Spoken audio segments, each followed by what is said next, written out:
Welcome into the Ringerverse.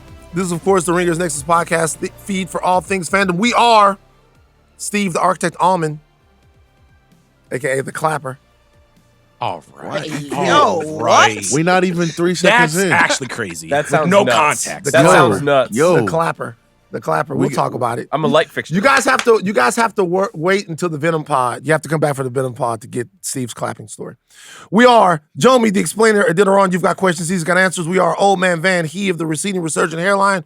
We are Coke Baby Chuck, the 24-karat closer, a.k.a. the brunch hottie. We have the Midnight Collective with us today. My man, we just met. Neil. Yep. Neil, what would you like your nickname to be, Neil? Dang. What? Put me on the spot there. Yeah, How do you choose your own nickname, though? it's true, but like Real Neil? Real Hey, I like that. Real Neil. Real Neil. Real Neil's pretty good. What's your last name, Neil? Francisco. Oh, fuck, that's a Real Neil fucking Francisco. cold-ass name, bro. What the fuck? Real Neil Francisco. Hold on for a second. Real Neil Francisco. When's the album? Honestly, that sounds like a pimp name. Real Neil Francisco. That's a winner. Cold-ass name, bro. Real Neil Francisco. Aleya O'Brien Zenieris, and... Come on. What? From Venom? What are y'all doing? The black one. All right. Yo! I knew it was That coming. was my favorite part. I don't want to get into any Venom I was about to wait with like You guys the nigga Venom. come back. You guys got to come back for Venom. All right? I'm just telling you right Venom now. Pod's going to be great. Are we all the Midnight Boys? All right, follow us on socials. It's a Twitter, Facebook, TikTok. Save Jomi's job. Jomi? The socials are going fantastic. We're having a ton of fun. It's core week right now, so you got all the Ringer in LA, and we're making so much fun content. I can't wait for you Explain guys to people see what it. Core Week is for people that don't know. It's a great question. Core week is, Core week, as explained in the Spotify bylaws, is a week where we all come together, right? And we just work on our cores. You know what I mean? We try to get in shape. You This get like is right here. fucking terrible. I literally Jomi, don't know. what- I literally don't know. I couldn't tell you. Okay, I couldn't can tell anyone you. explain what Core Week is to the Team people that building are out week. there? It's team building week. Yeah, it's team building week. It's basically what Couldn't we tell you. get together, we talk about what we're doing at the Ringer, what we're going to look Couldn't forward tell to you. doing at the Ringer, how Couldn't we're going to tell you. be working together in all the best ways that we can. Couldn't It's tell you. funny great. because like I went to like a Ringer, there was a thing that was in the stage. Like they had like an all Ringer Like a thing. presentation. Yeah. Yeah, and I didn't realize the Ringer is very corporate. It's like, because I'm not on the corporate side.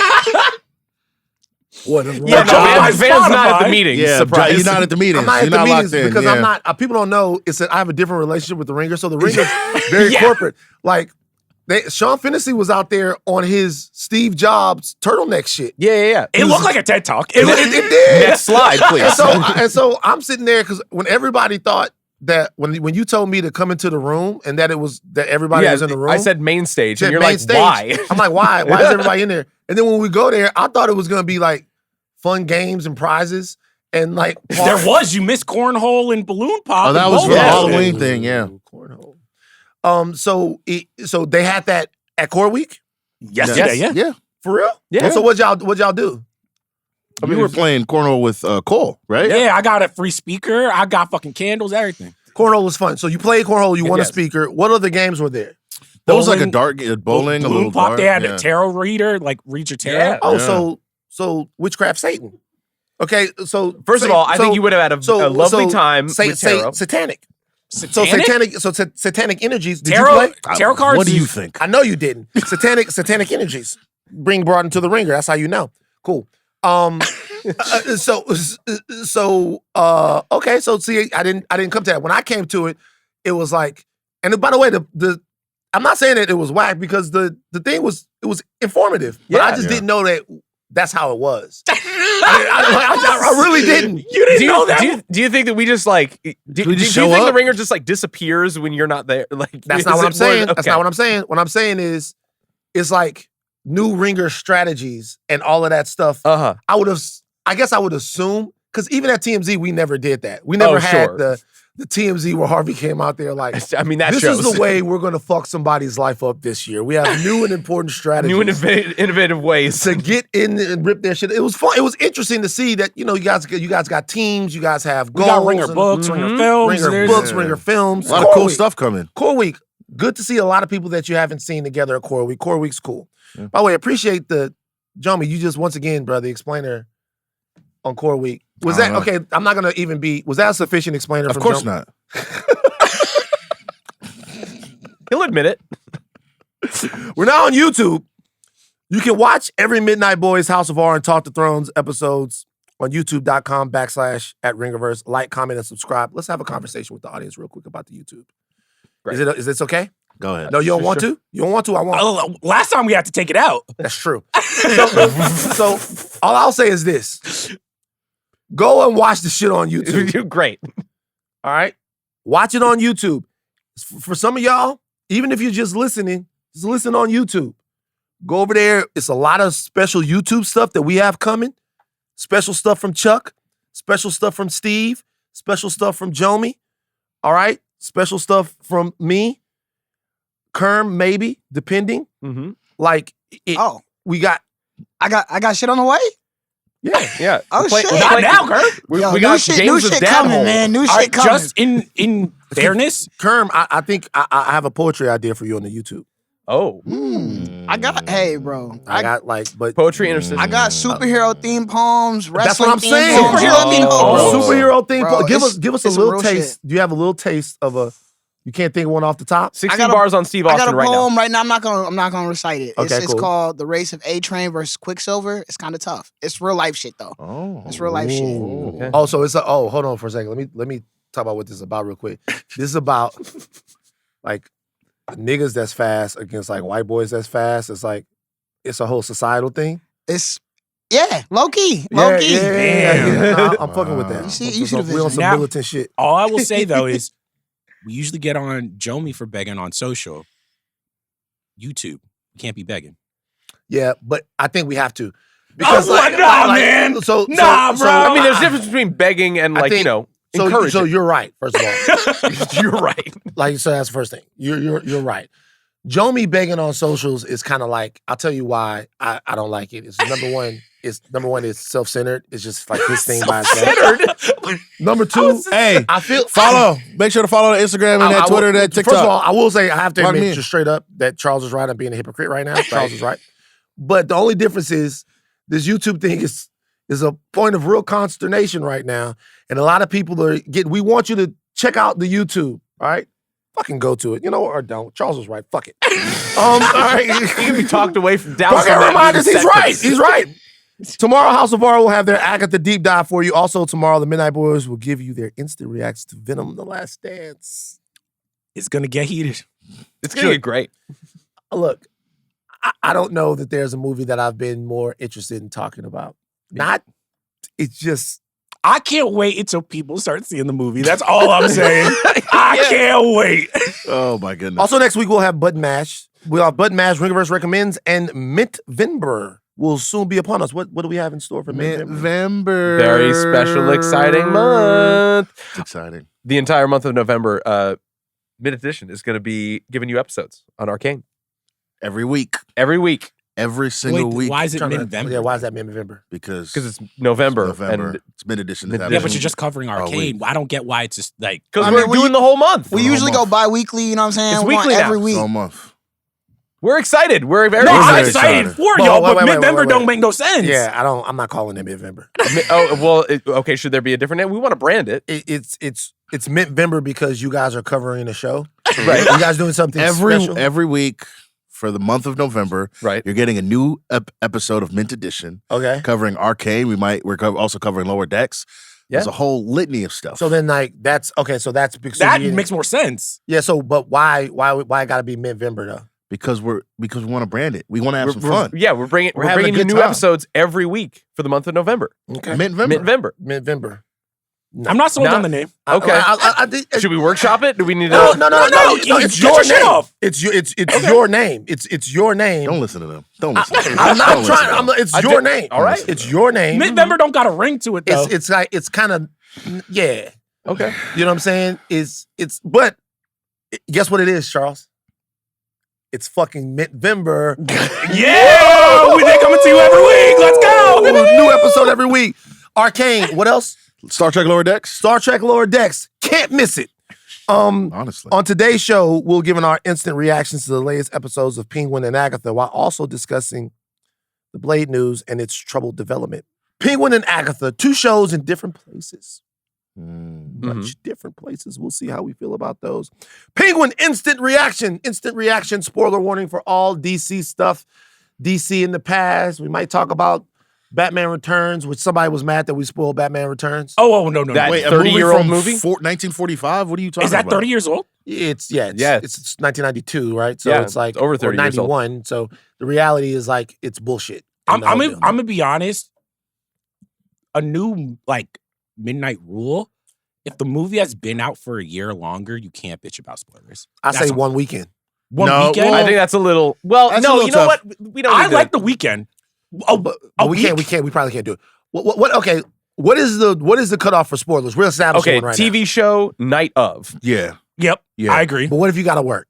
Tough. Get offline. Tough. Get offline. Yeah, you can't be online. Yeah, you can't Why- be online. you can have the Why you discipline to listen listen to a Midnight Boys episode about a TV show that you ain't watched yet? You know what Yeah. I'm saying? Well, it's not Okay. even. It's not even that. It's just being like online. Yeah. In Yeah. general, yeah. Okay, movies. Okay, what's with movies? Movies like The Weekend. You give them the weekend. And I give then, it till Monday. Yeah, you give it till Monday. You Let- don't talk in specifics. Ask you guys a but- question. Sure. Should we make this decision unilaterally, or should we involve the audience? I think in- this is a matter of personal preference. I'm happy to hear what. other Actually, people let's think. let the audience. Can the audience vote on I'm this? asking I because think, but it's because like we- it's different because things because those they things can. are like TV episodes. Okay, that's a different precedent for Yeah, say for a a movie. movie, yeah. That's For what I'm a saying. 30-year-old movie, like. But what I'm saying is, I do Movie kind of came feel out on like, in a VHS. real way, the spoiler thing now is just a way for people to have something else to bitch about. Yeah. Yeah. For sure. Because Yeah. you can't be serious about like being mad that we fucking ruined Batman Returns, my nigga. I was at camp when that shit came out. Yeah. Fuck you.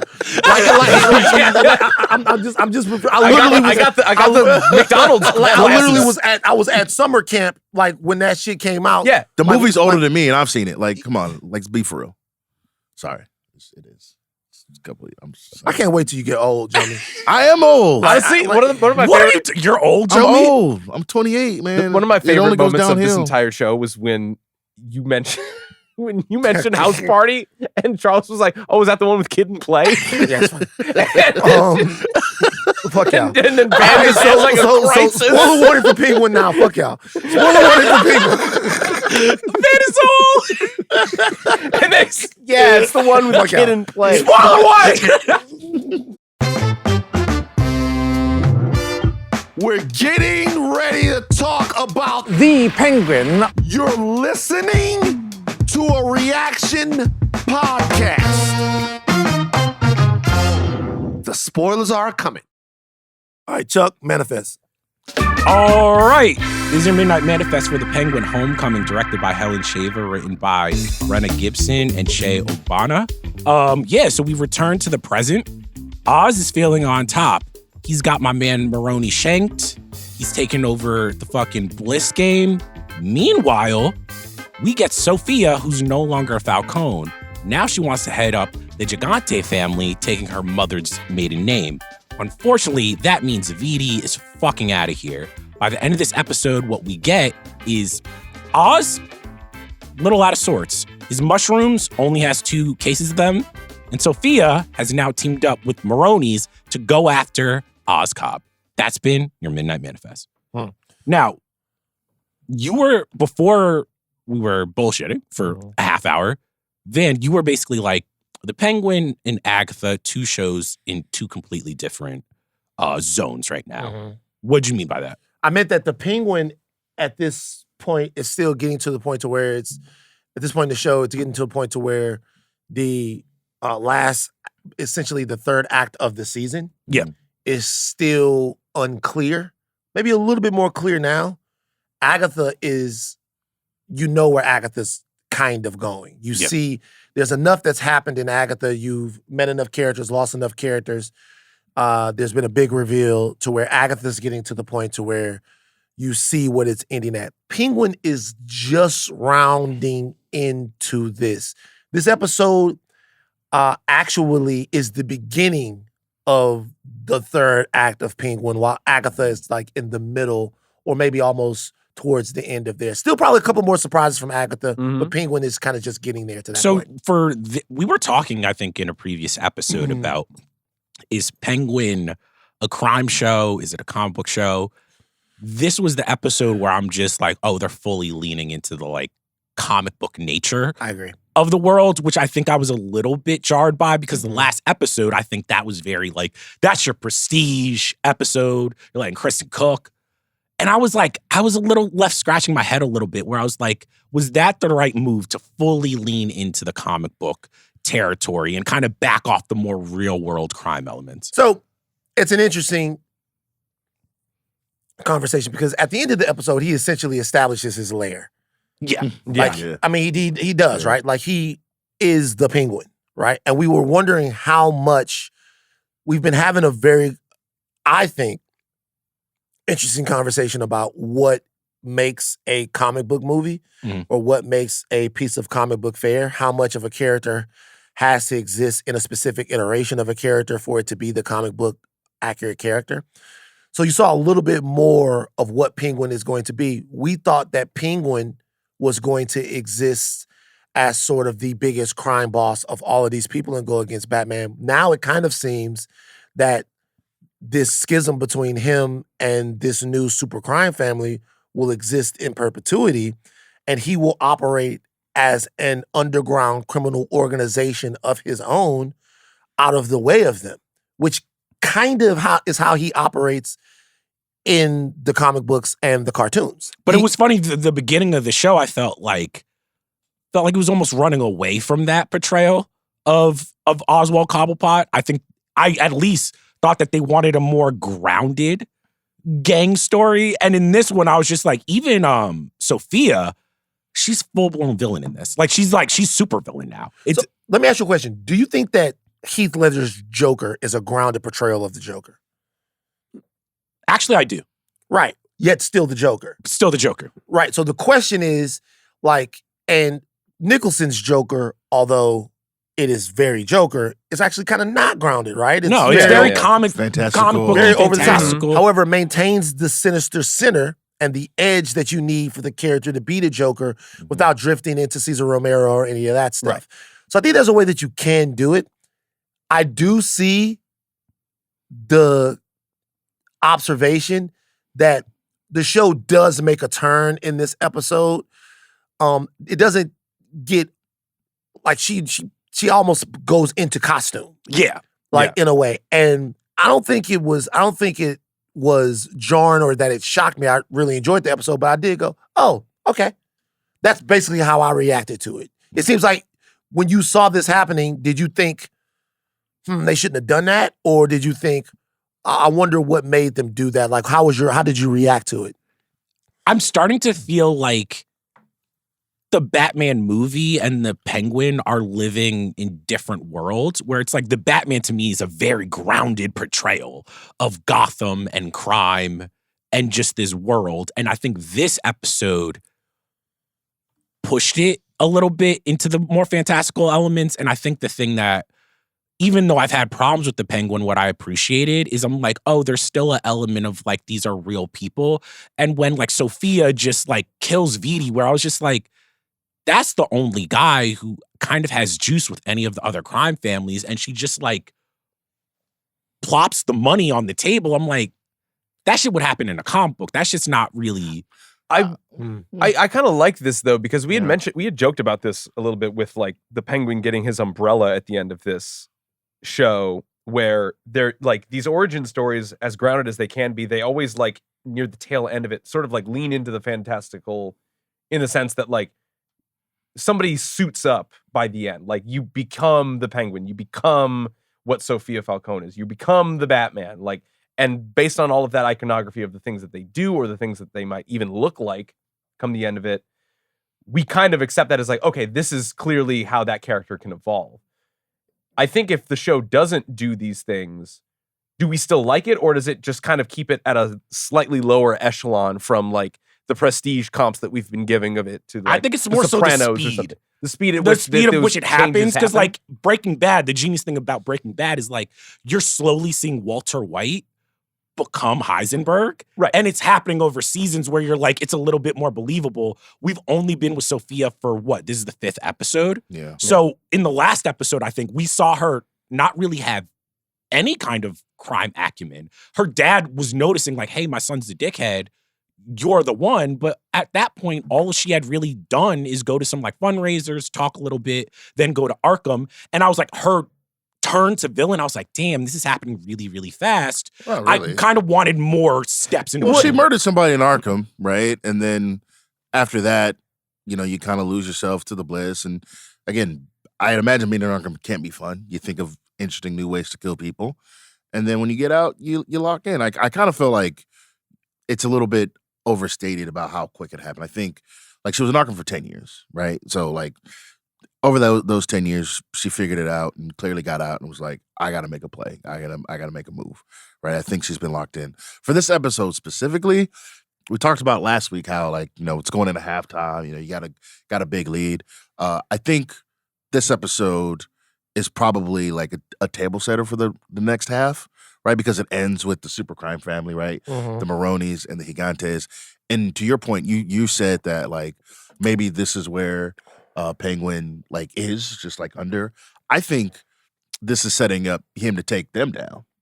You know, I think because- she survives. It's a wild thing because I'm like, I don't really know what is on or off the table. I think as she to- survives. for Wait, anybody There's to already survive here. rumors that she's going to be I in think the she next survives movie. the show. Yeah, I think Oh. she survives the show because I think what's happening now is, by the way, her name herself, Gante, is funny. Gigante. Oh, you guys Gigante. ever watch Sabo? Salvador Gigante. Oh, with Don Sabo Francisco. Gigante. You ever see? You ever watch it before? No, I've never seen it. Oh, before. man. But you looked at me like you were. Well, on he the same said page. Francisco. But This- you said Francisco, so Don Francisco. immediately looked up. Don Francisco is the host of Sabo Gigante. One time I was back in like 2001 or 2002. Hell yeah. I was flipping through the channels, Univision or Mhm. whatever it was, and I saw some Latina ladies on there. Okay. I'll be honest, that's why we stayed. Yeah, I saw some Latina ladies on there, and I was like, Whoa. Hey, We know what the hey, vibes Steve. come on, man. are. We know what the vibes are. Come on, Steve. man. We know move what the on, vibes are. man. We know what the vibes Let's move on. Why would you say that? Come on. Why would you throw the Why? lob? He know that's how We know that's what he was. he loves the Sabo Gigante because of the Latina ladies. Why is I that was 6 wrong, years It's Joe? not that it's wrong. What happened was he said something, and then when you said something, he was like, "Oh, let's not go there." No. Why would you give him that in? Oh, that is fair. Well, listen, But I'm not gonna do. my entire journey here is setting myself up for failure socially. Not true. But Jesus Christ. That got dark. Don't hang around those niggers. What are you trying to say, Steve? Well, like, what are you trying to say? No, not that. My entire journey here set me up for social Steve saw all favor. these white people at Core Week. He's like, I gotta get out. Get in with it. Oh my God. I see him. Hey, come here. Every time I close my eyes, I just see the darkness. Yeah. I see the. Oh, no, I just did it. Oh. Sabo Gigante. As soon as I saw that, I was like, Gigante family. That makes me think of like old Salvador times. Gigante. Caliente, Control. I used to watch all of those shows. Oh, But so this is what I'll say. I enjoy the conversation about how much of a comic book show Penguin has to be, and how reserved and contained it needs to be. I think the show is more than any other show of comic book nature is walking that line. Two things I think. Number one, I think the show is probably setting itself up to give you a more comic booky version of Batman in the Batman. Think? Yeah. By the end of the Batman, I've gone back and rewatched the movie. Oh, he's taking shotgun shells to the chest, man. Like that's pretty comic booky. It's a very comic booky movie when you look at it that way. Like, but at the end of it, by the time he takes out all of those guys and all of that stuff, and he learns that he can't just be Gotham's vengeance, that he has to be Gotham's hero, the character changes. Yeah. Right? So that movie is almost akin to Batman Year One or Batman Begins in the fact it's a Batman that we understand, but like He doesn't have any relationship with Commissioner Gordon. Like all of that stuff. By the end of it, he's more fully formed. This show is trying to recreate that. And the two questions were always going to be, is the show good enough to justify doing it for 8 episodes or 9 episodes? How many is it? 8. 8 episodes. Yeah. Do we care? And then the other one is how does it fold into the bigger Batman universe? I can tell you right now, if the Batman would have never been made, and they would have come out with this Penguin show, I'd be as high all over this Penguin show as I am right now. I think it's just For fantastic sure. storytelling. Oh, yeah. Unbelievable writing, and like A+ actor performance. I think the Colin Farrell performance would have come even more out of nowhere if we suddenly got him just doing this off the jump. Yeah. My hot take is I think we flipped. I think you've come to like the Batman and that world that Matt Reeves created more through this show. I think I'm a little bit out on the Matt Reeves Batman. Interesting. Because of this show? No, not because of this show. Because I'm like, I realized because I was going back to the Nolan films, I don't really like this Gotham as much as I like other Gothams. And you know what's funny about that? I was talking to Joe about this, the lore queen, and she actually has the opposite opinion. I'm interested to hear this because she said that this was the first time in Batman that she made an observation that was pretty interesting. She said this is the first time in Batman that Gotham felt like Gotham to her.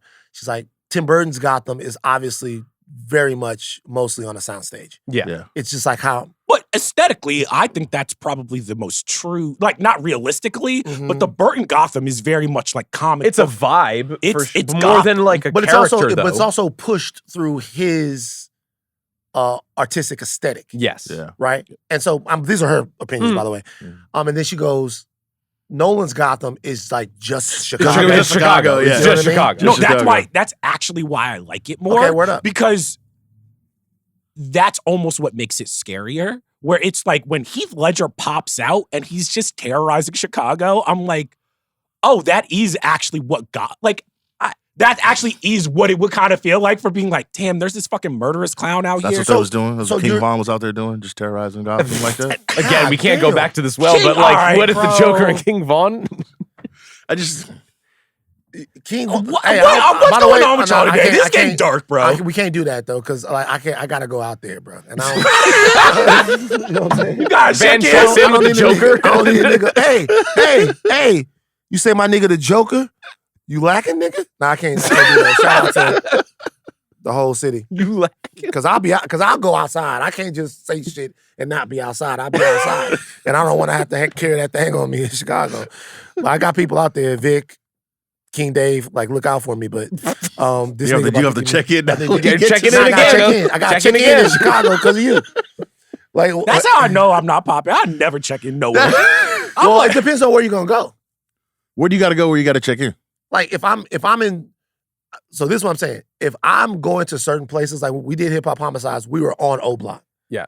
We're in the The west TV side. show's of also South called side. Hip Hop Homicide, so I kind of get it. Yeah, Yeah. so when we get there, you gotta make sure, hey, just let you know I'm here. So if you guys want to get some Harold's chicken and stuff like that and protect me, Yes. it's okay. But once again, I'm from the era where checking in is not, y'all toxic era changed everything and made it about being a bitch. I'm from the era. How is whoa, it whoa, toxic? whoa, whoa, whoa, I whoa. think, I think I'm- checking in culture is the toxic part.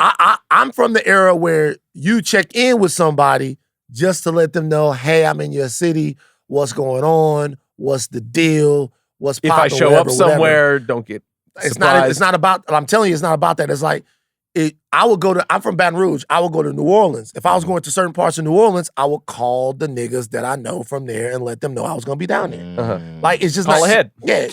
Do you ever think though that I'm just like now a bunch of people know that you're in the city? You're like, damn, Van got an Oscar now. You know what I'm saying? It's rough. Christmas is almost around the corner.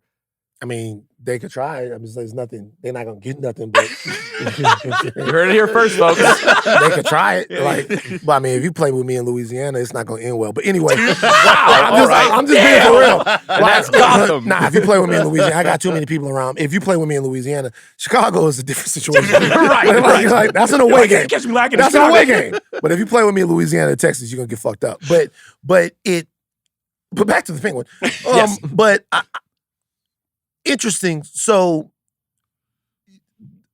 Gotham works for you in the original Batman, it works for you in Nolan's Batman, but not for you in Reeves' Batman? It's gonna sound bad because I feel like this kind of has a prestige aesthetic over it. Mm-hmm. Where I'm just like, this version, and I thought about this when I watched the Batman, where I was just like, it's almost too accurate. And I know that's such a weird, like, it's like, I don't mean that as like a backhanded compliment. I'm like, Sure. it's almost harder for me to take the world seriously. Where it's like, either it has to be like super cartoony like Tim Burton, or it has to be like Nolan basically being like, this is Heat, but Batman is in it. And I think what Reeves is doing is like, I'm trying to do the most accurate depiction of Gotham. Yeah. And I think what I'm probably tripping up on is I'm just like, this is too cartoonish to be a real city, but it's also too gritty to be fake. And it's in this kind of like middle. I kind of like that because that's the thing that I came away with watching Matt Reeves' Batman, where I'm like, this is almost a perfect mixture of the two, of Nolan's Batman and Burton's, where the stylistic choices mixed with a sense of place and setting and tangential cities of Gotham can be almost make a perfect blend of those two fantastical things. Probably leaning a bit more towards Nolan if I were to tip the needle a little bit more, but I've liked both of these. I think that the idea that we can enrich Reeves's world with a show like this really is something that I value, because at the end of this, I kind of feel like I don't really know what comes of this. I don't know if we're gonna be seeing, like, I caught myself in this at the end of this episode being like, does Oz survive this? Oh, he does. I mean, he has to. So, Could he? I think so. let's come back to something real quick. So, real quick, Jomi, I want to come to you for something. So, we got 3 characters in this show that the show's revolving around right now. Yeah. Mm-hmm. Oz, Vic, Sophia. Mm-hmm. Where do you feel like in this episode each different character is? I feel like Oz and Vic are tied like together now, right? Because Vic had the opportunity to dip, but their connection is there. And They're I don't want to minted say now. He is his now. He is now his. He got his mom out of his trouble. Student, right? like their bond has become stronger. when he was like the bliss is all gone. He's got the 2 things. He's like, yo, we got to get my mom out of here. He's like, I want to help. He's like, no, this is more important. Getting my mom out is more important than any of this stuff, and I trust you to make it happen, right? And then when they get there, he's like, you did good, kid. You know, that means something. Sophia, on the other hand, is on a warpath, right? But she understands that I can't really do this alone. You know, I kind of did kill all the people who have all the connections, so I need to make a bigger one. And what's the biggest fish that she can land other than Salvatore Maroni, who Penguin just lit his son and wife on fire. just tried to take out. Right? And tried to kill, right? So this now, like I said at the beginning, sets up like 2 forces of folks that I think is just it's gonna be massive. And I How want does to this see how that motherfucker goes. get down. out of prison? Was my question. He walked out. I was like, Like, all right, bet. what, like? Well, you gotta You could have think done about this at it. any time. Remember, like they're having like open mob dealings in the prison. Yeah. Right? They just During visiting hours. Also, Yeah, like like- it's Arkham. It's not. He's not. No, even this isn't Arkham. But I'm saying Blackgate. It's probably Blackgate, but it's like these are the rules of Gotham. yeah. Yeah, Like, there aren't really many. Right. Like you get out. I'm like, this motherfucker just got shanked and he just walked out of prison. I was like, hey, lawyer had a good day. We're walking out. But I say that because I think that was the important part of this episode is that everybody's character is now solidified.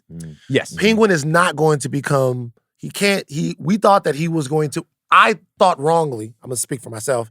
That he was going to be able to connive his way into being Gotham's #1 guy. That's not what the show is about. The show isn't about him being Gotham's #1 guy. The show is actually seemingly about what forces him to be an underworld, underground criminal guy, right? And he's thriving on being on the back foot. He loves being kind of up against the ropes at every turn. Yeah. Because he kind of can't help himself. Every time where he tries to think that he could really patch things up with maybe, Sophia. I don't even think it's that he likes it. Is that's like he's just not. He doesn't like it. That's just where he ends up. But that's the thing though. Like if this were about being the top guy, he would operate out of a sense of like reinforcing security around him. He would want to patch things up with Sophia. Yeah. He would want to But he try to can't. find It's too much. But he can't. It's too much. He can't help himself. Right. He played too many different play- hands. Yeah. And so, I mean, he essentially makes his move, right? Mm-hmm. He tries to kill Maroni and his entire family. Right. He tries to do exactly what she did, worked out for her, didn't work out for him. Yeah. So now he's underground and he's going to build something new, which will probably be a little bit more comic booky, and the Maronis and Gigantes will exist as enemies of him, blah, blah, blah. And now we see that she is full-on comic book crime boss. But I do think that her turn worked. If you believe an episode was the one before this one, 6? Yes. Four. Her flashback episode. Yeah, Yeah, four. four. If you believe in that episode at all, that episode was giving you the nutrition Absolutely. for her to turn. But it didn't prove to me that she would be. I mean, none of these people make good crime bosses. That's probably where I'm tripping up. I'm like, y'all motherfucker, like, come on. You're supposed to be the head of the family and you doing all this shit. What you mean? I mean, Johnny Vitti kind of got what he deserved. It feels like even with Oz sometimes with some of his plans, they seem like comic book plans. They don't seem like mob crime boss plans. Same thing with Sophia. But that's the thing though. He's not really like the big boss. Like he's a schemer for sure. But like again, I don't feel like he's gonna be the one that's like making all the big plays. He wants to find a better foothold for himself. I think he wants to be that though. I know, but he wants to be an asset. I don't think he wants to be the kingpin. He absolutely does want to be the kingpin. He definitely wants to be the kingpin. He wants to be the whole biggest name in Gotham. Yeah, the whole thing. But the point is, he's not being turned into the biggest crime boss in Gotham. That's a different guy. He's being turned into the Penguin. Yes. Yeah. So he hasn't. There's going to be some point in this story where he embraces the Penguin name. Sure. Right? And that's embracing how he has to do it. All of this stuff, really, when I take a step back and look at the show, it's kind of about these characters ripping apart who they thought that they had to be. Even with like her, right? With her, she thought her family was in this particular place, and the more she learned about it, the more she learned who she had to be. She literally disavows her name. Yeah. She was trying to be a Falcone. She was trying to be involved in all of this stuff, but she decides, I have to be something new. Vic, same thing. He was going about things feeling like he could do them this way. He had this, but deep inside, he has to be something new. Oz has to be something new. All of these people, there's something new that they have to embrace. And it's kind of both who they are and what's being thrust upon them. She goes straight up, Falcone's not my name anymore. And she looks at them and she goes, in that scene, which is a great scene, a scene that's been done before. Yeah, But which is a great scene. She looks at all of them and she goes, you guys can keep doing it like this. You guys can keep doing things the same way, but I'm telling you right now, they use you, they take advantage of you. We can build a new crime family, a new thing, a different thing where you guys have equity in it. Take this blood-soaked money and you're in. It's literally like she asked them to take communion, right? Literally something with blood all over it. Like, take the body of me and this is this money. And shooting him in the head, that was the most like telegraph thing of the whole show. For sure. I mean, We mentioned it last week. Like, we don't know how long he has, right? Like, once she gets what she needs out of him, it looks like it's pack watch for him. And I mean, to her credit, she did give him a shot, but he was like, "Oh, Sophia, let's calm down, let's chill out." She's like, "Nah, I'm not hearing that." Bang. Yeah, nigga, you still talking shit? Yeah. Like, you still trying to control her? You're a dummy. Yeah. Like, You're done. But that essentially, that thing happens all the time. Like, when you look at like, in Scarface, y'all seen Scarface, right? Y'all niggas like that? Steve, you ever seen Scarface? Yeah. Okay, you look at me funny. Just making sure. Tony comes in, he kills the cop right in front of everybody. He realizes the cop is useless because he's never going to be able to use the cop. And then he looks at your boy and he offers him a job. He's like, hey, you want a job? He's like, I'm building something a little bit new, a little bit different. Frank has to die. Police guy has to die. All of the old people, they have to go. They took their shot. They lost. I'm building something new. You want in? It's literally the same scene. Yeah. It's like legitimately, it's the same scene. And Nino does it in New Jack City to a degree. It's when these people go, I'm the new different fucking thing, like now what it is. But we're seeing that happen with a bunch of different characters in this show. I'm wondering why we haven't seen as much from the police in this show as what I thought we would. Well, it's funny enough. This is like the first time they show up, really. Yeah. At the A show. raspy captain. Yeah, man. Captain D, he was in that there. motherfucker needs some cough syrup, bro. What the fuck was he on? I was like, he started talking. I was like, the room, boss. I thought he had one I of them feel little, really bad if that's really his voice, guys. Don't Nah, make fun. I don't want to Chill make out fun on of him, him. but I Chill thought he out had on one of them little things like my uncle. You ever seen my uncle had one of them? rest in Tracheotomy? peace. He had one of them Roger Troutman things. The tracheotomy like voice box. Yeah, he had a voice box, and whenever we was kids, we didn't know the difference because, like, when we were kids, we didn't know that, he had cancer in his shit, which is why he had that. Yeah. So we would just try to get him to talk because the shit sounded cool. Oh my. I mean, we would just try to get him to. We would be like, "Yeah, Unc Mike, like what you like what y'all watching?" And we would be like, "What y'all watching? What y'all watching?" That's so it- mean. demon children? That's so it's- mean. We didn't know. It sounded like he was Fucking children from from porn shit. Like, he was from Computer Love. Y'all never heard that computer? He guess sounded like that shit. And so we would try to get him to say all different types of shit. Around the world. Yeah. Okay, first of all, this is also a Vanna's old because Computer Love with Zapp and Roger. That's an old. Well, Computer that's Love not isn't even fucking- Computer Love. I don't think is Zapp and Roger. Is that Zapp and Roger? Yeah. No, is it? Computer Zapp Love's and great. Oh yeah. So like all of them joints, we would try to get him to like say stuff like that, and he would say it too. No. T-Pain before T-Pain. Yeah, T-Pain before Okay, T-Pain, all but we right. didn't realize that it was because he had the little thing. Yeah. So I thought that guy maybe had one of those things. So I don't All want right, to make so fun of if him. we're talking about children, demonic children, I have to say, if I was the niece Yeah, and I was you- being walked away to go to Oh a child my home, I would have turned God, around and be like, bro. "Hey, yo, let me tell you, That she was- did that shit. She was acting real weird at dinner. I'm I ain't ratting going on to everybody. no Point all the fingers. I'm about that. fucking You. snitching. Bruh, think about the niece, bro. The niece was living in a big ass fucking house, Yep. chilling, getting Ruin- ice cream sundaes whenever she not wanted. gonna them ruin that. bitches. She fucked, and you gonna look at her longingly when she going away. Like, what's wrong with you? She And gonna, also, she gonna end up in the bad family. Yep. That's all the That's what orphans happens. go. That's what all the orphans ask.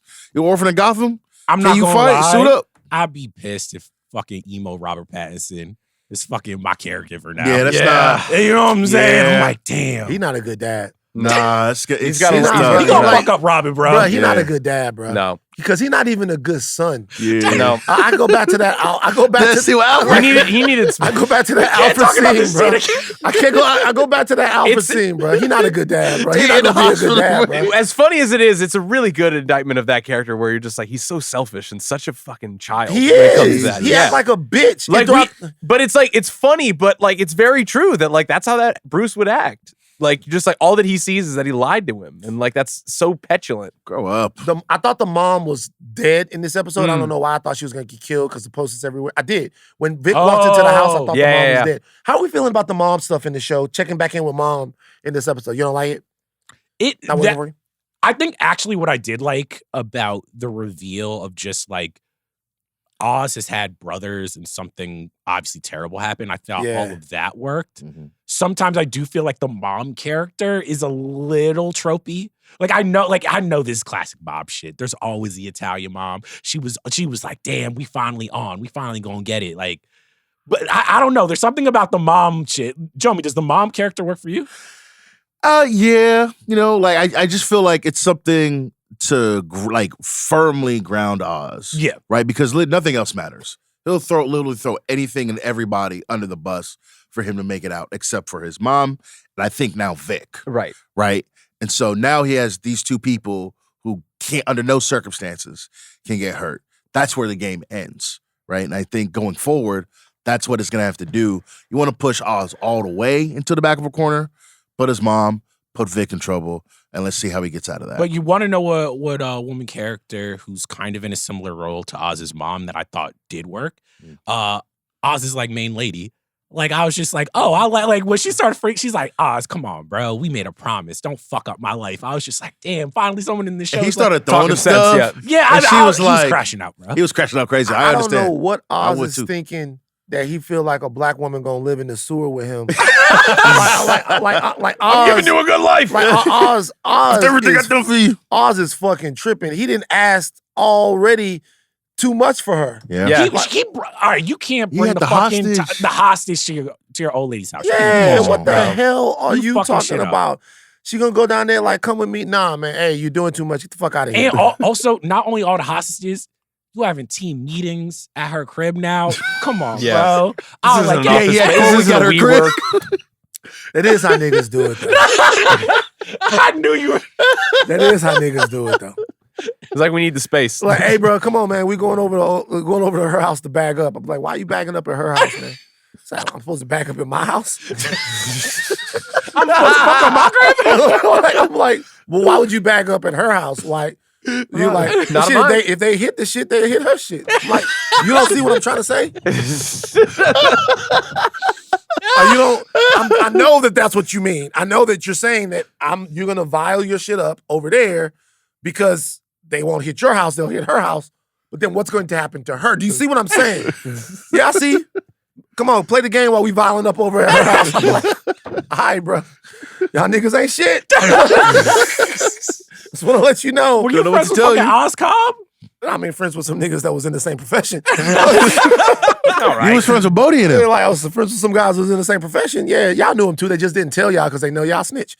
But Oh, I absolutely snitched, yeah, you bro. tell, like Jomi is telling. Motherfucker, give me some Raisin Canes, bro. Like, Jomi I'm is- singing. Jomi, bruh, there's never been a sure snitch that I've ever met in my life than Jomi.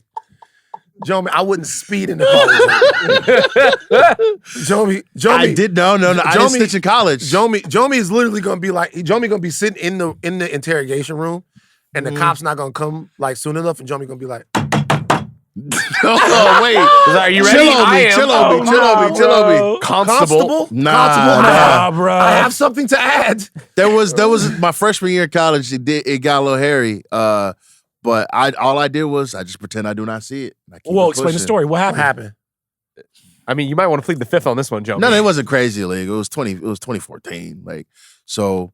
So we're out of the. Oh, you're statute of dating it now. limitation? Put names, dates, and numbers. No, there's a lot of people was some weed was going around. You know what I'm saying? Wow. Ooh, Oh, Jomi. in California. Jomi Cobb. It wasn't me. Like Joe It Cobb. wasn't backing me. up? It Jomi, wasn't me. All Jomi. I remember was I came home from anthropology one night, and we had The like class, not the. the class. Yeah, the class, anthropology 101, and we had one of those coffee tables, like probably like that size that you can see right there, and it was maybe like 9 inches full of some greenery. I was like, dang, that's Fucking crazy. criminal enterprise over here. Kept that thing moving. You had to hit the scale and the Yo, roof. I'll be honest with y'all, man. This explains so much. Jomi full of shit, man. I'm not. Jomi's man. whole fucking aura is because he really is on the low one of the biggest weed dealers in Southern California. That's right. Jomi's whole aura of hyper innocence, I don't want to get in no trouble. Jomi's whole fucking thing is because he was in this. What really was happening was Jomi was in that bitch shirtless, Right. with a Glock. Hey, Bag it faster. bag up. Bag up. Faster. Bag up. Wait, where'd you guys Hey, who go? that? Hot Now the you shit. can't start naming names. And you got the little No, sliding no, thing 'cause on we the were- door. We're gonna start connecting I was dots. in San Francisco. Don't tell me you had them little white college girls bagging up your weed for you. Nah, it That's where wasn't the milk even- thing I started wasn't from. That is where the milk shit You started had them from, girls, bro. you not had them involved. girls moving stuff around San Diego for you. Can't y'all see Jomi? Can't y'all see Jomi right now with a joint? White girl right here putting the joint in his mouth. The white girl putting the joint in his mouth. He's smoking it. He's like, yo, if you want to get down with the Adeniran organization, He has a tell bad you, day. He's like, I we can't got- handle this. we got 3 fucking rules. No phones. You gotta watch Agents of S.H.I.E.L.D. Dog. They call me Jomi the Explainer. Don't make me explain Don't it. make me explain to Don't your make me explain motherfucking it ass, again. bitch. Don't make me explain to your ass, bitch. Dog, can we talk about Yeah. Okay. Look. So Penguin is in its final stretch run. Yeah, Real quick. How many more episodes we got of Penguin? 3 So we or got 2 three. or 3. No, 3. We got 3 episodes of Penguin. Okay. Real quick. Just we're now in our last act of the show. Mhm. 3 left. What are we paying off? I'm gonna say this: the show, will be about whether or not we can buy Oz as the Penguin, new criminal enterprise. Where Sophia ends up, because they are to me creating a very compelling character that I want to see more than just in this show. I want to see if she can actually live up to being sort of a novel character, and then I'm still interested in what happens to Vic. I'm not sure Vic survives the show. That's Yeah. what I'm saying. I Like, think as far- Vic might be. Yeah, he As, might be as long far as for what this I'm, world. He's not I long think for this if world. somebody goes, I think maybe Vic going is the last thing that puts Oz into full on Umbrella Monocle. That or mode. maybe he Jesse Pinkmans and just like absolutely fucks off and leaves the city. Well, he forever. had a chance to do that, And and he he didn't. didn't. I know, but like that could but be it. it happens all the time in movies. You give a character an out, they don't take it, and they end up dead. Anybody else got anything from the last 3 shows? I mean, I thought this episode was great. Anybody else got anything from the last 3 shows that they think is coming through? No, I mean, I don't think we'll see Batman. So, like, at the end of the day, it's just Batman gonna not be, in this bitch. It's gonna be. He's not because it was funny because they show the murders on TV, and like when a crime, all of a crime family gets murdered, you kind of feel like Batman would like at least make a call to somebody. Like, hey man, what's going down there? You know what I mean? But it's fine he's not in there. But I tend to agree with you, Van. I think I put my money on Vic not being long for this world, and that might send Oz on a spiral. But I think we're really headed for the Maroni Gigante super family versus Oz and his underground lair with all the criminals and all the bliss. I think that's the matchup we're going to see at the end of the show. All right, let's get into Agatha. Spoiler warning, MCU and Agatha. Let's go. We're getting ready to talk about Agatha All Along. You're listening to a reaction podcast. The spoilers are coming. Agatha, I'm gonna let you know why you should start. Why? Because you said that this was. I saw your tweet. Yeah. No, his what's My the thread? Your thread, and you said, Loser. "Tell them what you said." Tell I think everyone. I said that I think this is one of the best episodes of TV that the MCU has done in a very long time. I'm interested to hear why. Because I think that this is operating on a level that is entirely interconnected, self-aware, and so incredibly deftly handled that I was electrified by the end of this episode. I absolutely loved it. I think I'm a sucker for timey-wimey stuff. Like my favorite episode of the Watchmen season was the Dr. Manhattan episode. I think that this is a excellent narrative conceit to illustrate how Patti LuPone's witch experiences time and experiences connection, and the level of like small catharsis that we got for her within these like 40 minutes, I think was incredible. And the small bits of what we learned about Agatha and Billy, and it's so incredibly well done that like the fact that these episodes were calling back to the first, second, third, fourth, and fifth episode was exceptional. I think that this is probably the MCU television machine working at the best of its abilities. I loved it. So let's do this real quick. Let's try to. We haven't put any thought into this, which we don't ever do. But let's try to quantify that by thinking of the best single episodes of MCU television that exist. That I'm probably thinking like He Who Remains, Loki. Okay. Yeah. I'm thinking what was that middle episode where in WandaVision where it's revealed that she's doing the hex? Episode I think it's like that 4. She's doing the hex Yeah. episode. Yeah, it's episode. It ends with her sitting Vision down at the couch, and then that Jimi Hendrix song plays. I think that was episode 4. No, that's like episode like maybe no because they're in like the 70s or the 80s or 90s at that point. No, they're So in the it might be Brady like- Bunch era. That's the 70s. Yeah, it's the 70s. I think Okay, it was so like it's episode 4. Well, no, because she kicks. Maybe it's episode 4. It is Yeah, episode 4. whatever the fucking Falcon and the episode Winter is. Soldier when they beat up on a U.S. agent. John Yeah. Walker. Is that episode 4? And then Yeah. he kills. I outside. think those Wait, are wait, two wait, wait. back-to-back episodes. There's the one where he kills the person, And then he bloody, fights. and then which the one next is the one he episode is fights? when they like are fighting. I Okay, like so the one the- that actually that ends with him killing someone. Okay, That's but my favorite. but that fight scene is fucking. It's brutal. nuts. It's It's brutal. It's nuts, but I think as far as like to me a storytelling mechanism, I put this up there with some of the best MCU TV. Okay, cool. So if we put, so we will go that episode. I know which episode of WandaVision you're talking about, and then you go boom. Is there anything else that we're thinking about? Season 2 finale of Loki, probably. Season 2 finale, really? Yeah, I really Yeah, I like like that. Oh yeah, I like I that. love I really like the that Of the season 2 whole finale. season? Yeah, remember everything that's happening, everything's coming to shreds. No, it's funny.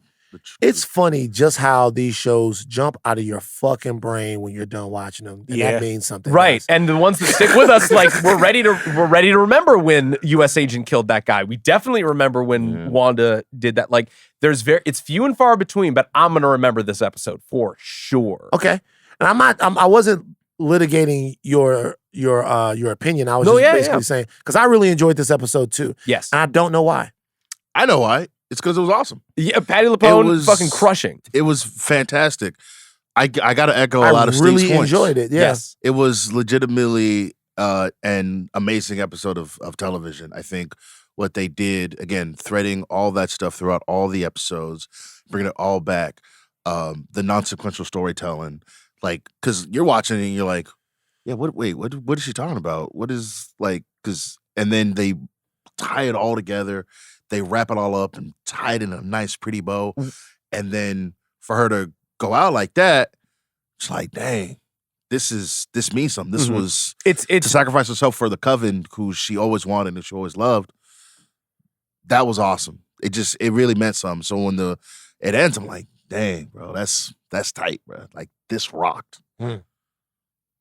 I completely agree, and it's the idea that the way that this episode is structured is both like the great trick that this episode does is not only it puts you in our main character's head of understanding that she has little context and then full context and then no context, scene to scene. And it's the thing that Memento did so well, where you have scenes structured backwards and then a through line narrative that gives you context for things that happen in the margins. Every time that we come back to her when she doesn't know where she's been or what she's said prior, neither do we.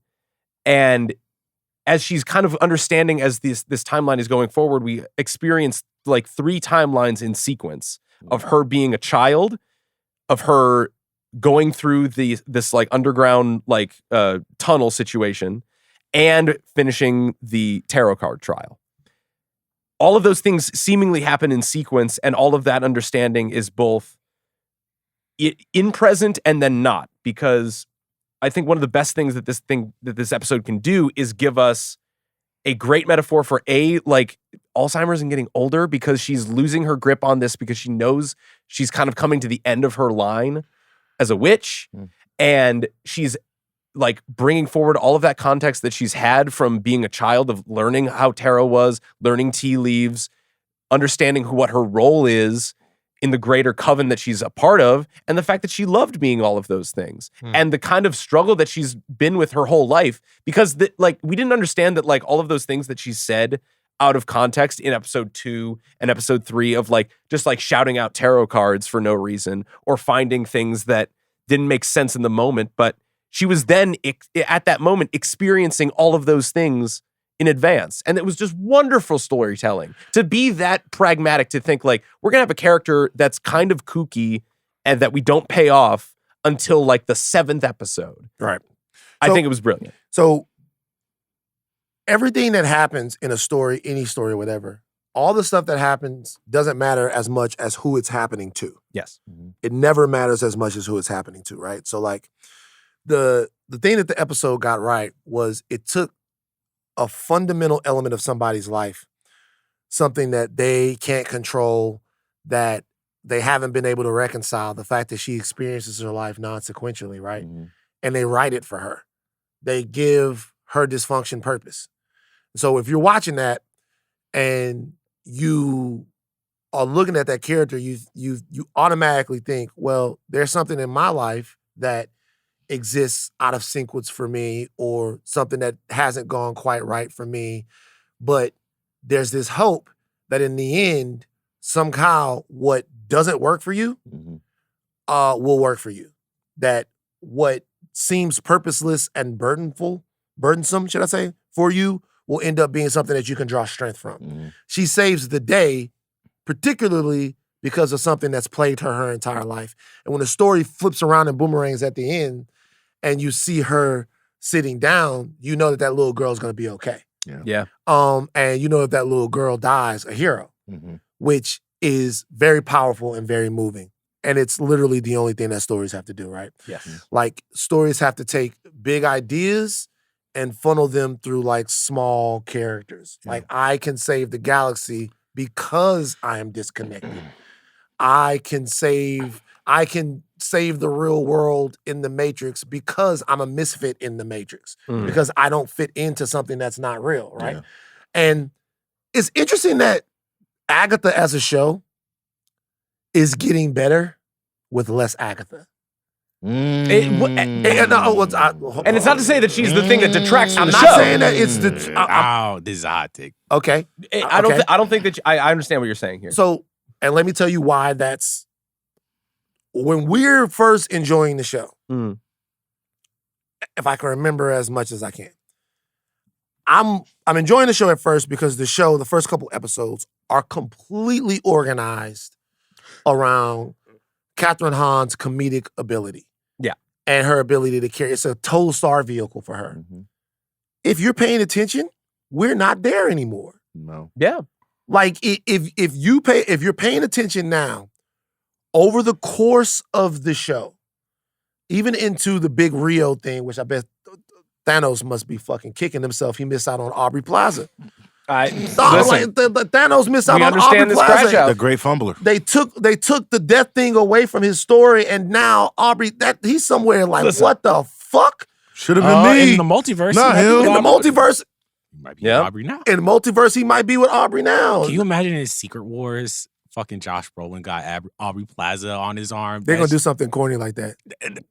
Hey, They are. but guess what? We're We're gonna think it's kind of cool. It's gonna be kind of cool. They're gonna do gonna be something kinda like cool. that, right? Must be known. Aubrey Plaza with a skull face. That's pretty I don't cool. know. By the way, I'm not saying that she's that deaf, but I'm saying she's deaf. She's deaf. She's deaf. But they really incepted into us a story that's more compelling when you look at the narratives of the other witches. But you know what that is? What? That's great character writing. This is so interesting. Give it 'cause to I me. felt like, and this is something that I've thought for Agatha. I think one thing the MCU shows have struggled with is the mystery element of it, where it's like I feel like all these shows always have a mystery, and very rarely does the mystery surprise me in any real way. Well, That's true. And I think that what we're kind of leading up to is That's absolutely true. cursing Agatha's sudden but inevitable betrayal of everybody, which I think we can all more or less see coming. But the idea that Agatha all along is the villain of this story. Again, Maybe she is, maybe she isn't. but it seems to be setting itself up for that. Like Well, after could after be, but Billy's could be not. episode, and then now after this, we're Yeah. like, she's the only thing that's in the way But of maybe- everybody. Well, I mean, you got death coming. I don't Yeah. know. I get that, thing but that's her boo thing. Like that's everything. That's like they're in cahoots. This show's so funny, man, because not only is she like yeah, me and Death had a little thing going on. When they were talking about when Billy and Agatha were talking, she was like, "I'm your mom's ex, Yeah, best friend." Best That friend. was It was a like, crazy whoa. pause. I was like, you could have just said that. You know what I'm saying? They were throwing it out there for Yeah. the folks. She- you know what she I'm was saying? so toxic. If she was clapping Death's cheeks, why wouldn't she just ask Death to not kill her son? Clearly they got something happening. Yeah, something had to go down. Clearly there was some. We will find out. real There beef. is a level to me though where I'm just like every single mystery in this show has been exactly what I thought it was in a weird way, which sometimes I'm just like, But can you say that it was done well? I don't think he can. Well, think see, that so if he those figured are it out. so this is I do think he's right. I think the only time I think, and the reason I don't think we went crazy because Jonathan Majors was He Who Remains. I think we went crazy because we're just like, they keep talking about this guy, they keep talking about this guy. And then when the reveal finally happens, it kind of lives up to the myth that the show had set. And it's like with the mysteries of this show, it's just like, who's teen? Who's teen? Who's teen? Is like, but see, or who's death? Who's death? And it's just like, oh, it's so like, I'm gonna be honest with you about this, and I'm gonna stop saying I'll be honest, but No, you won't. I have to stop. Okay, but there's a part of that is our fault. Yeah. Oh no, absolutely. which part? We are so ravenous for a lot of this stuff. Yes. You almost have to write an original story to write a twist. even M. Night Shyamalan, by this point, we know that there's a twist coming. And so like a lot of this stuff is based on comic books that we've already read. And like, for example, Kalika didn't know who Teen was. Did she care when he's like, I'm Billy? And you're like, She was fucking flabbergasted. Because Yeah. and the only reason was because I might have told her. No, but she was flabbergasted. The only reason was because she was like, how? Because remember, she doesn't know Yeah. anything about shards of Mephisto. Or like and, intertwining of like- souls like- or anything like that. She didn't know anything about that. But for us, you're right. They've never landed a mystery in not one of these shows. Not one fucking time. We peeped Rhodey. We've peeped all of this, but that's because we're pouring over it. so Exactly. We're locked in why is this? different. Yeah. What I will say is, how can it be our fault when I actually look at Agatha as a show where I'm just like, I think they made a show that everyone can enjoy. And I think the majority of people who are watching this show are the MCU heads, like the MCU sickos, the ones who like have to watch. I don't think this show is like a WandaVision where it's like WandaVision like was a crossover. Like motherfuckers are just like, I just want to watch an MCU show. It also was the It was first the first, and MCU it was show they were after operating at the Endgame. highest high I they've get ever that. been. But what I mean more so is that it's like, so I think the shows and the creators, to be fair, like Jack Schaefer and everyone are in this kind of weird place where it's like, you can make a show that's for everyone, but the kind of the target demographic, to your point, we do know too much. So sometimes they were like, oh, Rio's death, ain't she? And then when he's like, Rio's death, I'm like, oh, okay. Yeah, but again, like that's not the biggest thing that we're getting out that the show's meant to give you. Like I feel rewarded by how well these stories are executed, especially this episode. That's the actual thing that I get, like because we know what's coming, and again, like you said, like we set ourselves up for expecting those mysteries to be revealed in some way, and then we're like, well, crowd goes mild. Now there is still Agatha still has the it still could surprise us. Sure, It's a lot of I don't good know ones. how. I don't know what it could do. I'm being honest. I don't know what it could do to surprise us. Wanda But I mean- Maximoff is alive. Like it's still which could, I love that. It's still we know she's alive. It's still could. Oh, maybe we don't, but it still could surprise us, right? Mm-hmm. If Scarlet Witch showed up, would you be surprised? Honestly, kind of. Because what is Elizabeth If Olsen Mephisto doing showed with up, her? would you be surprised? And Yes, Mephisto showed up. frankly, Yes. yes. You would be I'd be surprised. I would more be surprised. surprised. No. Here's the thing. I wouldn't be like, why is Mephisto here? I'd be like, Wow, they damn, finally they did actually it. did. They did that. They did That's the the thing. thing that I've been actually waiting for. That's why I brought up He Remains. Like sometimes I'm like, yo, shit or get off the pot. If you gonna bring up Mephisto in a previous, just bring in Mephisto. If Tommy popped up, would you be surprised? yes, You would be surprised. I would think that Yeah. that is consequential. Like actually, it's not just mystery. I think what I'm waiting for is I'm probably one of the toxic MCU fans. I'm like, motherfucker, stop talking about Tommy. Tommy needs to show up. Scarlet Witch. I'm guessing that they someone probably gotta show will in up. some. They probably will in some form. But I think again, the breadcrumbing of like getting to the end of the road, no pun intended, for Billy, I think that actually is going to be fairly rewarding because the biggest question that came out of this episode was, "Am I Billy or am I William?" And that, but like claiming that, like reclaiming his identity of being both or being whomever, like. To know that the idea that William's parents aren't really going to know what happened to their son I've been until, thinking about that too. yeah, like his They wonderful just lose- parents. we gain a character, they lose a son. Yeah, when and you they realize- don't know that. Yeah, when you realize like how that character has changed in the new Mhm. iteration of Kaplan and all of that stuff, it's not quite the same story. They're kind of melding two origins of Wiccan, Yeah, and they're like actual stakes, like those people. for sure. Because I was even thinking about the fact that when we go back to his room and he has all that witch stuff in his room wasn't like that before they got into Yeah. the car accident. Yeah. And so I was thinking to myself, they didn't, because if I got into a car accident and I was 13-year-old Van, Mhm. and then after I got into the car accident, my room became all about witchcraft. My Are dad you in the would, body of a white child? well, whatever happened, no, it's the same. It's the same Yes. me. Same you. But like just exactly the same thing that happened to him. Right. Yeah. No. But here's the thing: are you saying that you would go into another black child, or are you No. going into William Kaplan? No, it's the same shit that happened to him. So I'm riding with my parents and get into a car accident, then somebody takes over my body, and then all of a sudden you take Barry Sanders off the wall and you put up a fucking Wizard of Oz. the witch, Yeah. and something like that, my dad gonna come in here like, hey, nigga, Who are you? you think you crazy? You better do something about this shit. Hey, Crystal, we taking Van to Mass, 6 a.m. Like, you know what I'm saying? Well, that is actually my follow-up question. Would you let your child be witchy all of a sudden? Or are you like, hey, man, come on. You got to talk about it, right? Like, you got to be like, hey, I know you had some brain trauma and some stuff going on. But we got to go to church. I want to know what's happening with you. No, I'm not And saying then- church, and but they- no spells in the house. Like, you ain't making spells and poach. Like we ain't fucking You got to with do the that witchcraft. outside. bro. You got to do that at your You friend's got to do it house. outside. You got to do it at your friend's house. You can't make spells and potions in here. What? They be so on Mint Edition. He had a running joke where he's gonna bring a Ouija board to the studio and we're gonna do it for the Nah. podcast. No, If y'all no. bring it, if the Ouija board gets brought into Spotify, we'll be doing the show on Zoom. Thank you. Like, Thank you. If I know that y'all are, Thank you. if y'all are calling Cowards. dark energy, Coward? Cowards if is y'all- crazy. You want to mess cowards. with dark spirits and we're Nah, cowards? man. Okay. For sure. Nah. Remember this. For sure. Remember this in the future, where when we're gonna be up there with LaCroix, and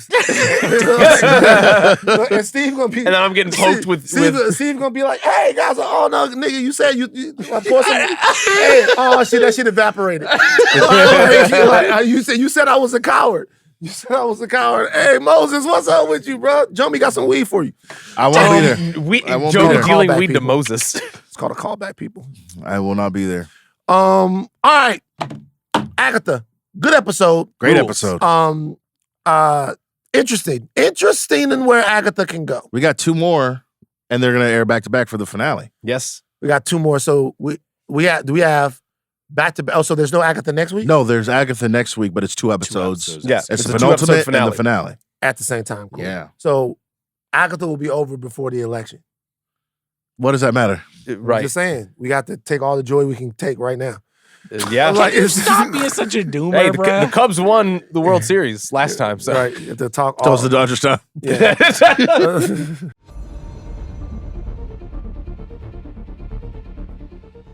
Y'all, we're doing a special breakout for Nerd News because, unfortunately, our black brothers and sisters and vampires are down bad. It was recently announced that Blade is no longer on the MCU calendar, okay? It has been delayed indefinitely. We're going to be breaking down the timeline of the troubled production of the MCU project and how we feel now, likely that we won't see Blade in the MCU anytime soon or maybe ever. Steve, before we kind of get into the discussion of it, could you go down maybe like a brief timeline of all the fucked up shit that has led us to this moment with Blade? Okay, so here is the timeline. So in July of 2019, Mahershala Ali is announced to star in the upcoming Marvel film Blade at San Diego Comic-Con. He puts on the hat with Kevin Feige. Everybody debuts Remember the it logo. vividly. Yes. July 2019. 2019. February 2021, we go forward. Hollywood Reporter reports that the studio spent more than 6 months meeting with writers, consulting with Mahershala Ali, and then choosing Osei Kufor, a veteran playwright, for the project. Now we go to July 2021.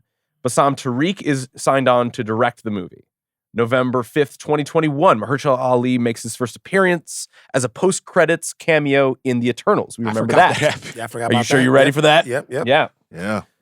September 22, Tariq leaves the project very shortly, before the scheduled shooting in November of that year. Marvel says that his departure was due to, quote, continued shifts in the production schedule. However, rumors suggest otherwise, that it was creative differences, the whole 9. November 2022, Yann Damage quickly signs on as a director shortly after Tariq departs. Also at this time, Michael Starbury is brought on to write a new script. April 2023, Mia Goth is cast, rumored to play the villain, and then the film also gets a new writer in Nick Pizzolatto. November 2023, Variety publishes an article detailing a variety of problems that Marvel Studio is facing, among them issues with Blade's production. The article also mentioned that Michael Green had been hired to start from scratch again with another script for the film.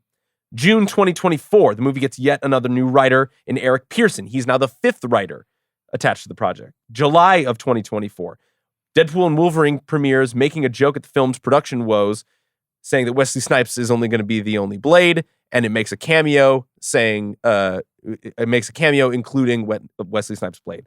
October 2024, the film's release is delayed indefinitely. All right, so I guess the main question is right now, I'm assuming nobody's surprised about this. No. No, not at this point. There was no always coming. world. Yeah. This movie was coming out next year. Yeah. Right. So what, if anything, does this mean? Number one, does Blade have a place in the MCU? The original Blade movie, for as important, as really groundbreaking, and as fundamental to comic book films, the new era of comic book films as it is, it sometimes doesn't seem like that Blade or Blade that we know can even exist in this MCU. And it doesn't seem like they had a clear blueprint as to how to bring him in. Got that. Right. Yeah. I mean, again, we talked about this for how many years now? You just make John Wick with vampires. We make an action vampire movie. It can't be that MCU hard. Can't do that. Why not? No, they can. Like artistically, they can. I don't think that they're in a place of power or belief, that they're just like, we can step out on a limb and we can make a movie that's different from kind of the cookie cutter mold of the MCU that we know, where it's like Whedon and the Avengers really did coalesce how these characters talk and what the movies look like and how bright it is and how funny. And I mean, not really, because then you get Guardians in 2014. but Guardians is still very attached. What's the darkest the MCU has ever gone? The darkest? Yeah. They don't really do dark. Yeah, it's not. Yeah, I they mean, don't do maybe you could say Werewolf by Night? Werewolf by Night. Yeah, that could be Werewolf it. by Night is dark.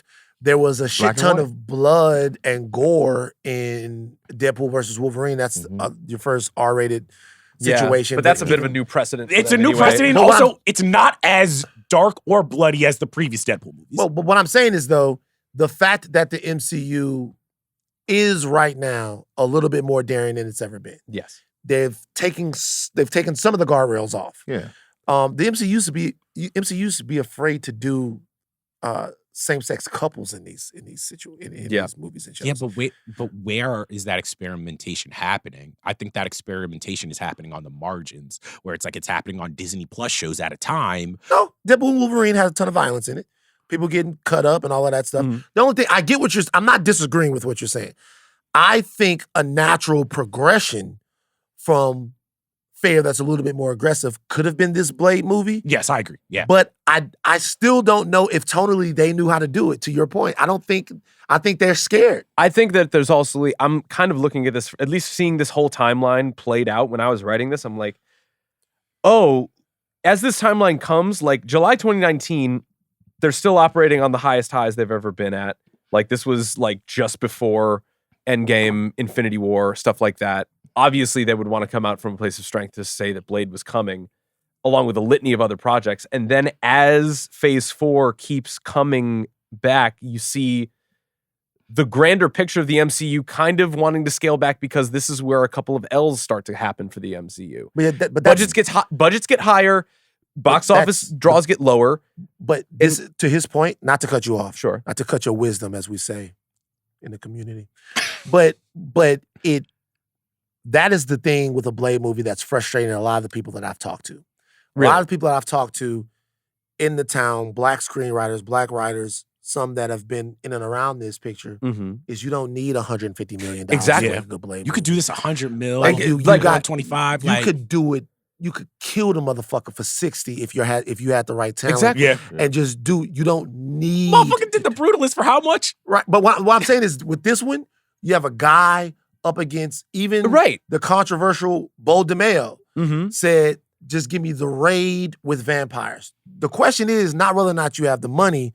The question is whether or not you have the nuts. And that's my actual thing that I see through the tea leaves here, where they're like, Marvel actually doesn't really have a grip on the steering wheel for a lot more than we might have thought, because to mess up something, to not get something as right as getting a Blade movie across the finish line, I don't know, man. They might not have the sauce. The more I think about it, it's kind of embarrassing. It's like really embarrassing, because how hard is it to make the Raid with vampires? How hard is it to make an action movie with vampires? Which, It's not that to hard. say making movies is hard. Like getting all of these things done is a monumental Can I feat. be honest though? If we just look at the last couple years, we say this about a lot of shit. How hard is it to get a Moon Knight show? I'm like, this motherfucker, like, he just needs to punch motherfuckers. Like, same thing with She-Hulk. How hard is it to have a show where it's just like, that's a TV show, fucking Ahlman? And so they clearly have been overthinking this. They Like, go why? way too Like, much. and They're I'm doing like, way it's too much. Why? But So, if you have Blade, think about some things that happen around this. Blade comes into. At what point was Blade made a member of the Avengers? Somebody look this up. Blade was made a member of the Avengers Not in the Midnight comic Suns, books, but- right? Yes. Like, when he had a whole event this year. Right. This is because they were setting some background to make Blade a bigger thing Mhm. in the actual MCU, right? If they can't figure out how to do that, sometimes it feels like if they can't figure out how to stick you in an Avengers movie and make you have some utility there, Right. that they don't want to do your story. Wait, can I ask this? Do you think it's also something where, because Chadwick is no longer with us, rest in peace, and the Black Panther films have this, like, they were a moment culturally, all of these things. Do you think that they were overthinking Blade, where they're like, we have to get this right? And I'm in a way where I'm like, actually, I think if they did a Blade movie and it was an 80%, like not even 100, it was just like an 80%, like good. I think black people be like, hey, shit, yeah, we had a fucking good time. It don't gotta be a 10 out of 10, 100. So this is the important question. You have Mahershala Ali, who at that point was, I mean, he's still he's gigantic, but at that point it was like, Jesus Christ. Yeah. Was he He's fresh the- off the Green Book Oscar? I believe? Like he's the man. I bet you love that. He's like he's the man, right? He's the man. Yeah. So he's getting a little older now. Mm. He's getting into his 50s to where maybe you don't have as much of a future with the character as you thought you would have, right? Yeah. That's number one. But that's also because you took too long. There's the pandemic in there. There's a whole bunch of things that are happening. Yeah. The second thing is, even though we're talking about like how easy it is to execute the movie, there's one thing that makes the movie a little bit more difficult. One thing is the old movies. Yeah. Is that if you make a Blade movie, you have to make a Blade movie because we're not talking about redoing Blade and Blade was made in like 19. We're talking about like the same thing with kind of Batman, to where when you make a new Batman, you have to either make it different or you have to make it better. Yeah. Right? Because Nolan just fucking did Batman. Like they just, you have And to that make was it- one of the best we've you ever have to seen. make it different. And, you have to make it this better. is the first time actually in the MCU proper where I feel like they've had to do this on the scale. Yeah. Some people would be like Spider-Man, but I'm like, Spider-Man is a character who was like, motherfuckers are gonna see Spider-Man no matter. Like, you can have a bad Spider-Man movie, and in a couple years we're gonna come back. With Blade, they're probably thinking, if those movies are so beloved, especially by black audiences, if we fuck it up, do we fuck up so much other Well, shit? think about what they did with Spider-Man, though. And we've talked about this before. I don't want to go deep into it. But what they essentially did with Spider-Man is to get Spider-Man into the MCU, they had to make him Iron Man Jr. Yeah. And they had to make him fit into, they had to take one of the biggest solo characters. I'm not saying that they ruined Spider-Man. What I'm saying is they did something with Spider-Man that you just cannot do with Blade. Yeah. Because Blade doesn't play as well with others Yeah. as Spider-Man does. I mean, you could like do Midnight Suns and then do Blade. You could do Midnight Suns. Midnight For sure can do Suns Midnight Suns. Sucks. We need to. We You need to could stop make that acting. shit cool. Fuck adding. Here's the thing, Man, Iron Let's Man not sucked before he had his overcomplicate own it. movie. Here's the thing: the MCU needs to get to a point where it's okay if the Blade movies are just Blade movies. I don't need Yeah. to actually see Blade in the Avengers for him to be cool. I actually think he's cooler. Him being off in a corner. I think there's other like X-Men characters, whatever, where I'm like, every X-Men character don't gotta pop up in the Avengers. Everyone don't gotta be Iron Man. And I think that that's kind of what we were losing in the grander scheme of Phase 4, because we had all of these threads that were just thrown up in the air Yeah. and never capitalized on. Yeah. And we don't think that, like, I don't know if any of those are going to be caught in the next seeming phase or anything leading up to Doomsday or Fantastic Four or whatever. You guys, Like, you guys remember when Arishem came to Earth and just took people away and there was a Hey, big cloud in hey, the sky? Nobody cares. It never Hey. happened.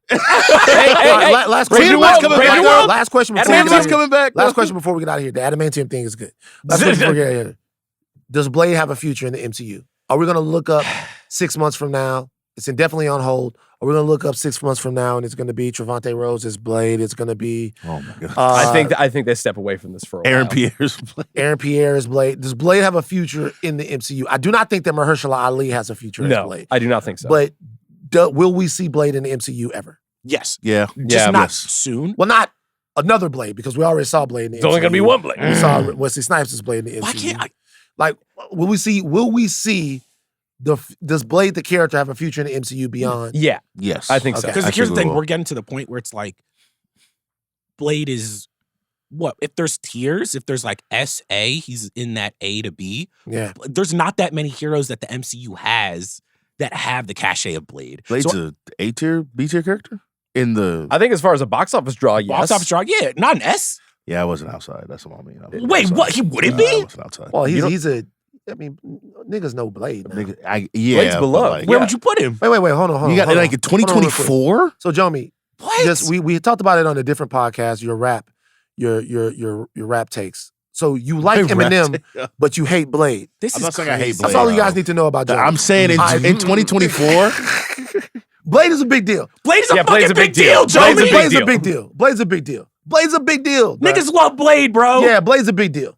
Blade's a I big wasn't deal. outside. He was, You he were was not almost the outside. biggest part of I Deadpool and wasn't fucking outside. Wolverine, You were bro. outside. I All wasn't right, we outside. out. We're I like wasn't we're outside. out of here. We'll see what happens in the future, but I will say this before we get out of here.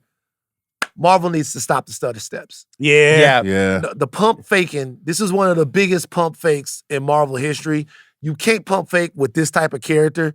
Like when you promise people something, execute the movie, get it together, and get it on the fucking screen. Telling you that Michael B. Jordan vampire movie gonna come out. Is gonna do.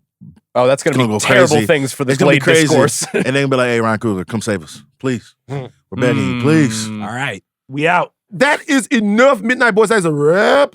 Tune in on Friday for a new episode of House of R. Tomorrow, House of R will have their Agatha deep dive for you. Also, tomorrow, the Midnight Boys will give you their instant reactions to Venom: The Last Dance. I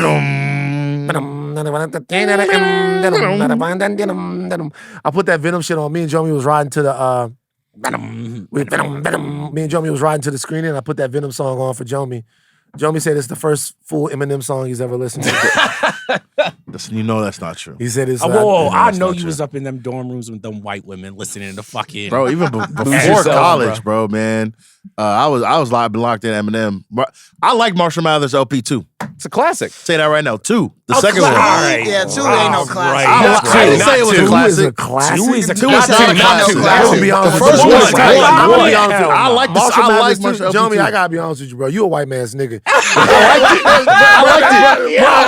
liked it. Bro, to say that 2 is Berserk? a classic, there's no fucking No, way you like that Berserk, record. man. Bro, there's Berserk no is way not- you you're like that laughing at record, this. bro. You don't I believe liked this. it. Jomi, there's no. That bro, was- I mean, 10 swear, years bro, ago. There's Hey, no way you you guys like that do record, gotta bro. beat the milk In his allegations, defense, bro. though, he was like 15.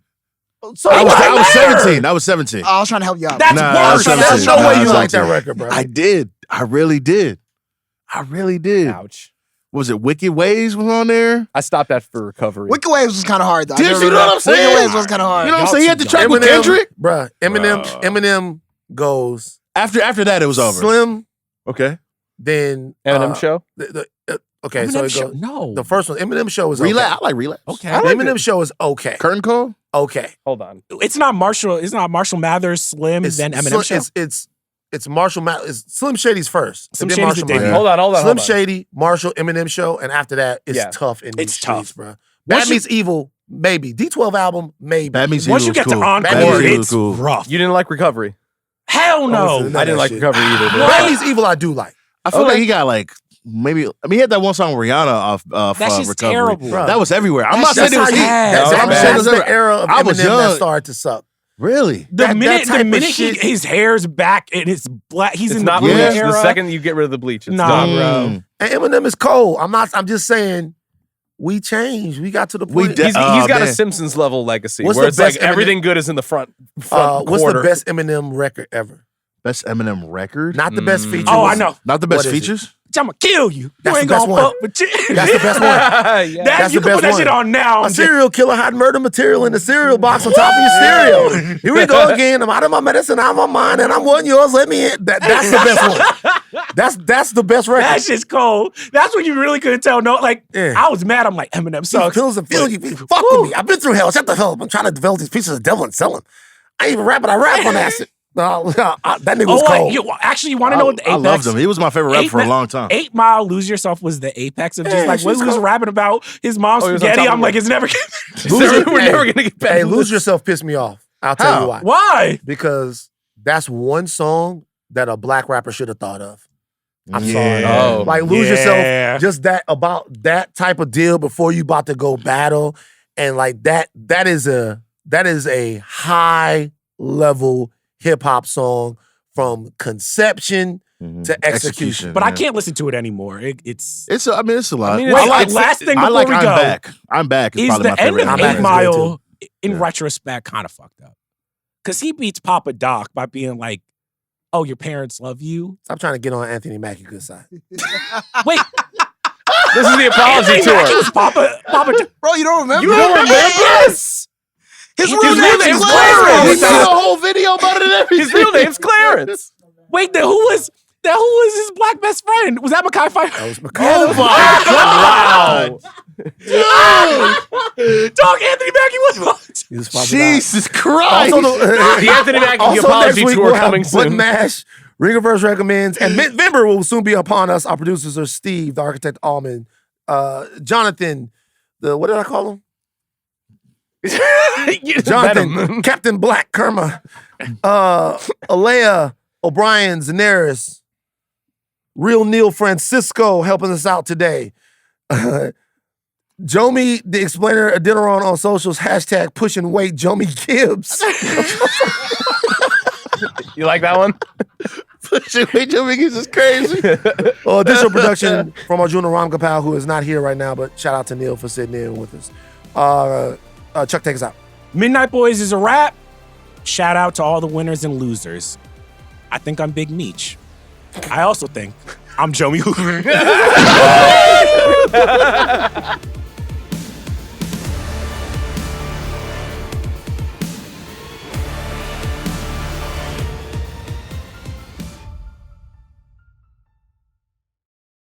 Let the record show I beat Charles in cornhole. Just let the record show. Everybody beat Charles and Whoa. Cornhole. Yeah, no, he's a terrible. Everybody Bro, beat Charles and Cornhole. I gotta say something about the cornhole thing, okay? So you beat Charles at cornhole. You cornholed the shit out of Charles. Oh my Right. God. So wait, Nah, man. so wait, Come wait, on, wait. bro. I gotta say, Can we be mature, please? I'm trying to, but here's the thing. I think that the game should be called, like, when I first learned the game, it was called Bags. That's what I know. Bags? Yeah, bags in the Midwest. The game is Much called better Bags, name. right? Yes. Much The game better is called name. You're not Bags. wrong. And there was a You shift. bagged him? Like, There was a shift because, like, it was called Bags when I learned about it, and Right. it was a game. It's a very amazing it's a game. fun It's a game. fun game. Yeah. What is he? It's like a barbecue, like Yeah. I had never heard of it from Louisiana, right? Mhm. I had never heard of it, but I get out here and some of my roommates or stuff are from other places. Hey, let's play Bags. We would be fucking playing the game. Everybody be trying to drink this, the other. Like, hey, I'm trying to fucking win.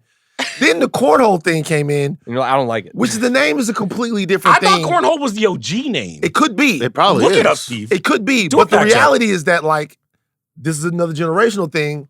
In the 90s, the term cornhole meant something else. I mean, yes. Yeah, so when you say that you guys were playing cornhole, it's just like, it's funny. It's funny. I thought we were a sex positive podcast. We are. Okay, all right. And I would We have- celebrate- We have, first of all, we have several names for this game known as cornhole. Cornhole, also known as sack toss, bags, beanbag toss, dummy boards, doghouse. Doghouse. There's no way. No, this one's crazy. Dad hole. Dad. Oh, no, yo. bro. Dad This hole. is on Nah. Wikipedia.com. Hey. Nah, bro. Beans, Dad hole. bean bag, bean in the hole, ramps. Bean in the hole. Being in the hole.